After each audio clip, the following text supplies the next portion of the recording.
and we've got a conversation between some of my gay brothers and my straight brothers. We're not going to talk about LGBTQIA plus the low letters, but we want to talk about the money.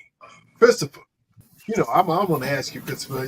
We didn't talk about titles and things like that, but I know that there's money being distributed to organizations, and I'd like to maybe talk a little bit about who's controlling the money and the messaging around HIV and why. I think the money is often controlled by two things: controlled by the innovation that comes from pharma, because pharma is working diligently to make new medications, to put out new things to address the issues. But then it's also controlled by the feds, right? Because the feds are initiating new research, they're doing the long-term studies or paying for those long-term studies. They're feeding money down through the states, down to they're feeding money also down to the states, down to the regular engagement level with everyday people. And so the money is controlled mostly by those two people in those two ways, right? They're in each addressing is their own desire for what needs to happen, right? Pharma is always trying to, for lack of better terms, pharma exists to make money. I mean, they are doing the community a good, but they're also trying to make money, and so they're pushing videos and community engagement, et cetera, so that they are better able to address the needs of the people who they're serving. And then we have the feds who are also trying to address the community good, and they're also trying to push their dollars where they want to go. I think the problem with it is, the good thing about it is that there is money. Money does exist, and there is always innovation on the horizon. I think that's good. I think the bad or the downfall is that because oftentimes the people are doing their own research and their research is sometimes behind, it isn't ground level innovation, we miss out on the opportunities to see where issues are rising swiftly, and we are often behind change, right? So by the time we get information from either group, they've done so much research and they've spent so much time researching it over and over again that we often miss out on the new innovation that has happened in the moment. So I want to applaud them. At the same time, I do want all parties involved to know that sometimes those things that are homegrown in the ghetto are much more conducive to success because they are right on the horizon of what's going on.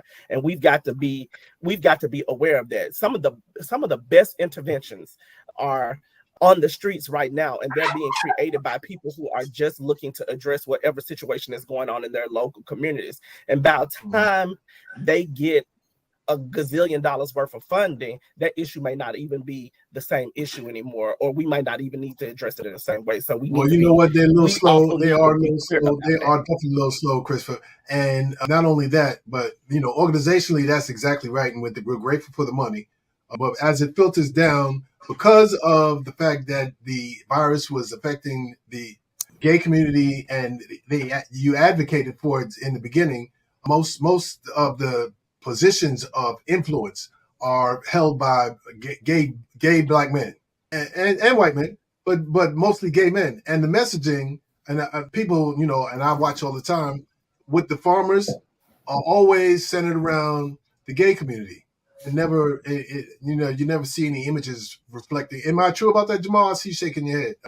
Jamal. Go ahead, Derek, and then I'll go after you. Go ahead, Derek.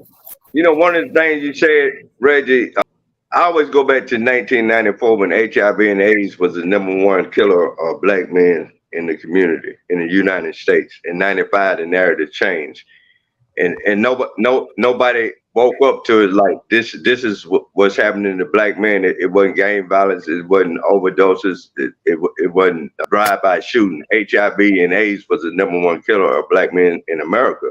And so when you say it began, all black men, but when you begin with we always gonna have the narrative, that the gay narrative to it.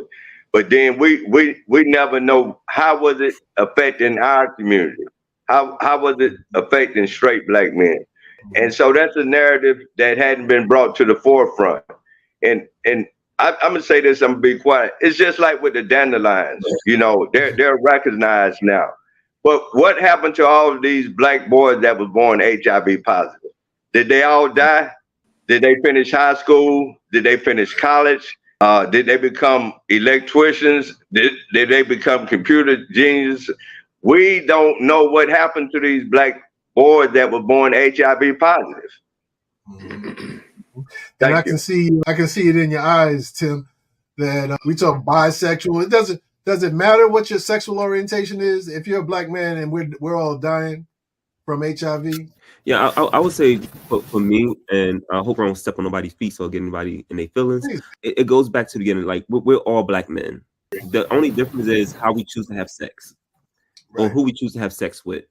I think that I think we need to move the labels all the way out the way and say, why is it that black gay men are dying at an alarming rate? Whether you're heterosexual, bisexual, gay, whatever the case may be, you know what I'm saying? It doesn't matter. We're still all black men, and we're still all facing the same challenges. We're dying at alarming rates. And you know, and nobody's really doing that much about it. You know what I'm saying? Nobody's really saying, hey, let's address the issue of black men. You know what I'm saying? And I'm happy, and I'm so happy when I see the issue when they said, hey, we gotta look out for black women now, because this thing is spreading throughout the black woman community, and they're putting an attention focus on looking for black women. They ain't asking black women, are you a lesbian? Are you this? Are you that? They said looking for black women.